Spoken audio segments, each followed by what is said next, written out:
Assalamualaikum warahmatullahi wabarakatuh. Apa kabar sahabat Amirul Mukminin? Semoga semua dalam lindungan Allah Subhanahu wa taala.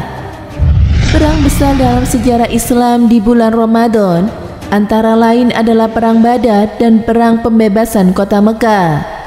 Dalam kitab An-Nashahud Diniyah karya Habib Abdullah bin Alwi Al-Haddad disebutkan, Perang Badar terjadi pada 17 Ramadan, sedangkan pembebasan Mekah terjadi pada 10 Ramadan 8 Hijriah. Perang Badar adalah pertempuran besar pertama antara umat Islam melawan kafir Quraisy. Perang ini terjadi pada 17 Ramadan 2 Hijriah. Pasukan kecil kaum muslimin yang berjumlah 313 orang bertempur menghadapi pasukan Quraisy dari Mekah yang berjumlah 1000 orang. Hari itu dinamakan Yaumul Furqan, di mana dua golongan saling berhadapan.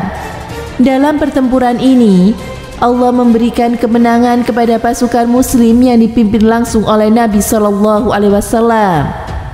Pasukan muslim menghancurkan pertahanan pasukan Quraisy. Inilah kemenangan besar umat muslim yang terjadi di bulan Ramadan.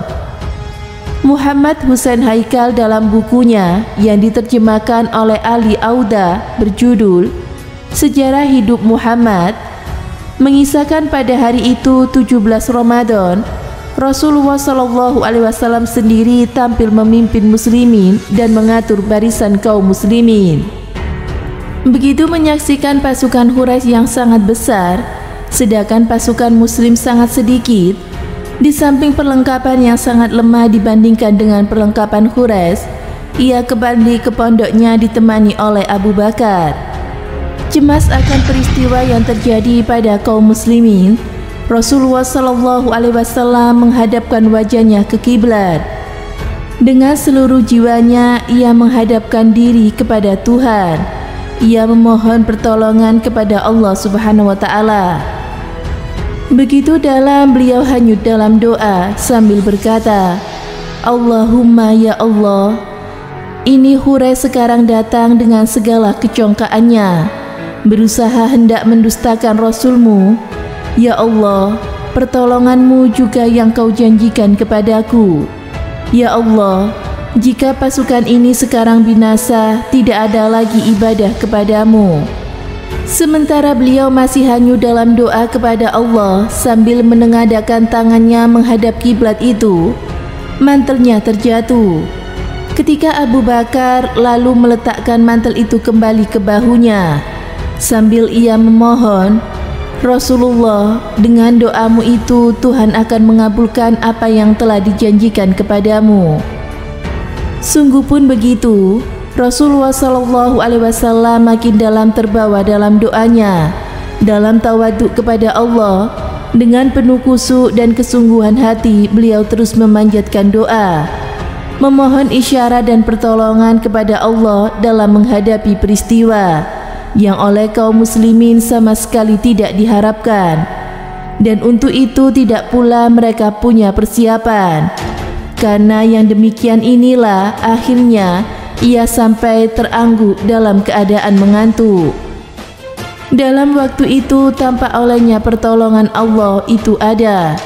Beliau sadar kembali, kemudian beliau bangun dengan penuh rasa gembira. Selanjutnya beliau keluar menemui sahabat-sahabatnya.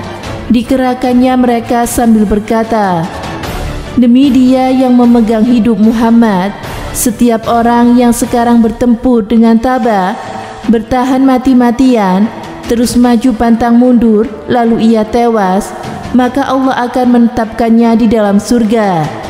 Jiwanya yang begitu kuat, yang telah diberikan Tuhan begitu tinggi melampaui segala kekuatan, telah bertahan pula dengan ajaran ke dalam jiwa orang-orang yang beriman, dan kekuatan mereka itu sudah melampaui semangat mereka sendiri.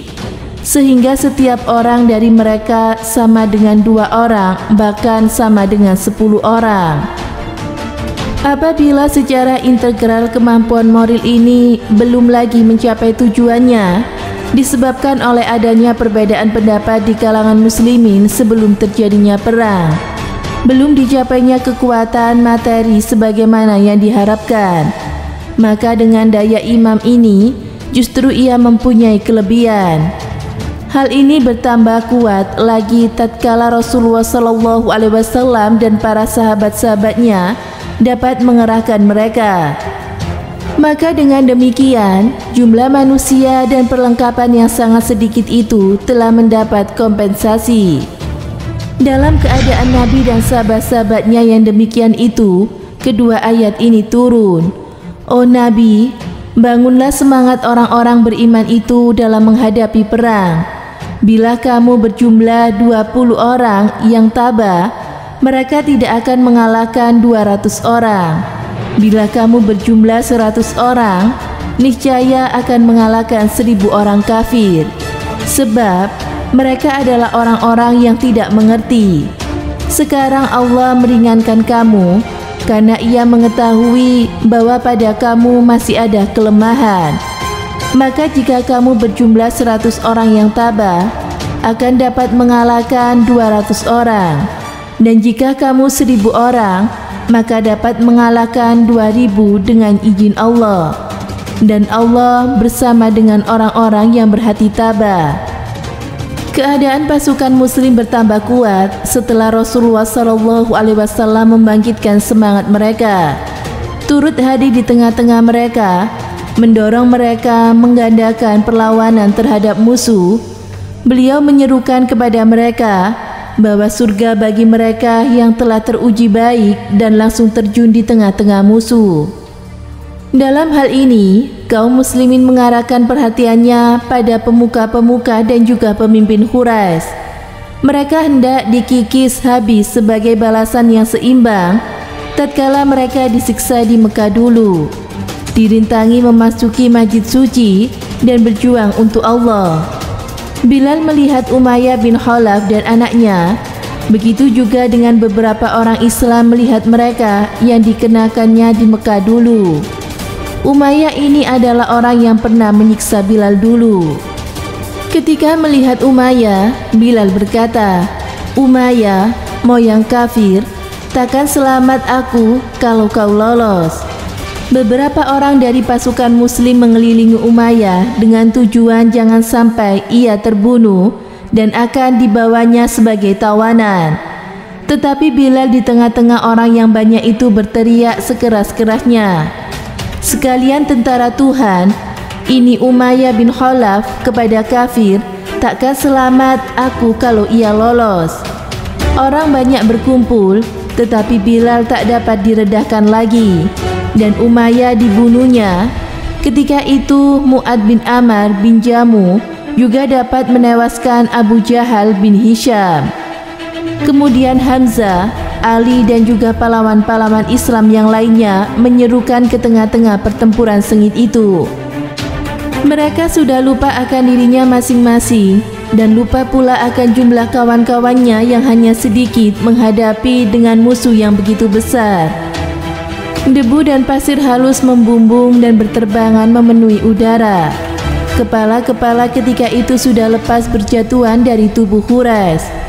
Berkat iman yang teguh, keadaan muslim bertambah kuat juga.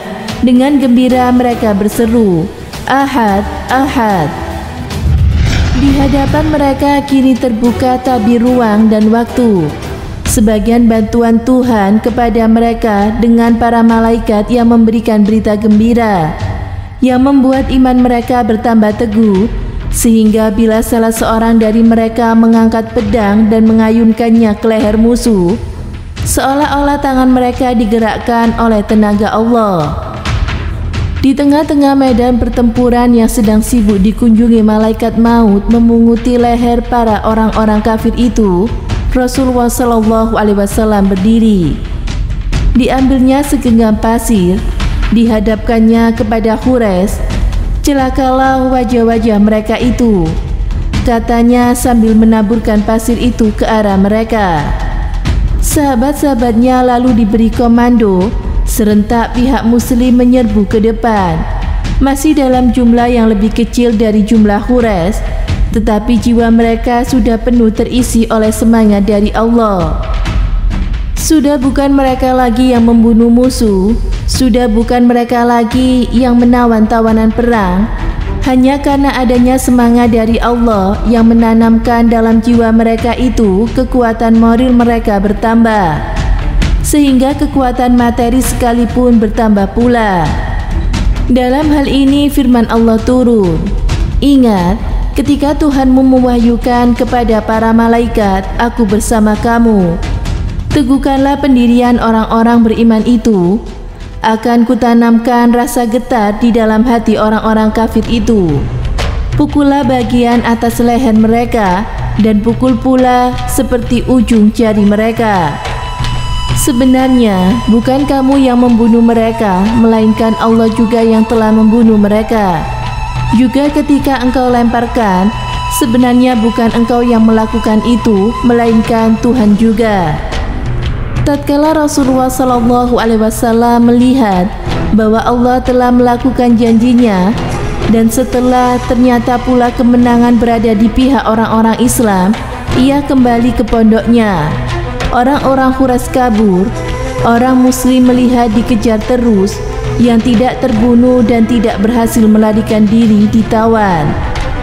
Inilah perang Badar yang kemudian telah memberikan tempat yang stabil kepada umat Islam di seluruh tanah Arab, dan yang merupakan suatu pendahuluan lahirnya persatuan seluruh semenanjung di bawah naungan Islam. Juga sebagai suatu pendahuluan adanya kesemakmuran Islam yang terbentang begitu luas. Ia telah menanamkan sebuah peradaban besar di dunia yang sampai sekarang masih dan akan terus mempunyai pengaruh yang dalam di dalam jantung kehidupan dunia. Semoga bermanfaat. Wallahu a'lam bishawab.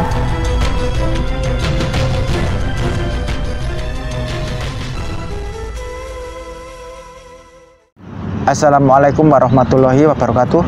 Jihad dalam Islam adalah memerangi orang kafir dan mencurahkan segala tenaga dan pikiran serta jiwa raga dalam menegakkan agama Allah. Suatu ketika Rasulullah ditanya ke para sahabat, "Ya Rasulullah, amalan apa yang paling utama?" Rasulullah pun menjawab, "Tidak ada amal yang mampu melebihi jihad." Beliau menyebutkannya 3 kali. Dalam hadis lain disebutkan bahwa surga berada di bawah kilatan pedang, yakni jihad, dan di dalam surga terdapat 100 tingkatan. Jarak satu tingkat dengan satu tingkat lainnya bagaikan bumi dan langit. Tidak ada orang yang mencapai derajat tertinggi kecuali orang-orang yang berjihad di jalan Allah. Di dalam Al-Quran dan hadis-hadis banyak menerangkan tentang keutamaan jihad, banyak sekali. Semoga yang saya sampaikan membawa manfaat. Wassalamualaikum warahmatullahi wabarakatuh.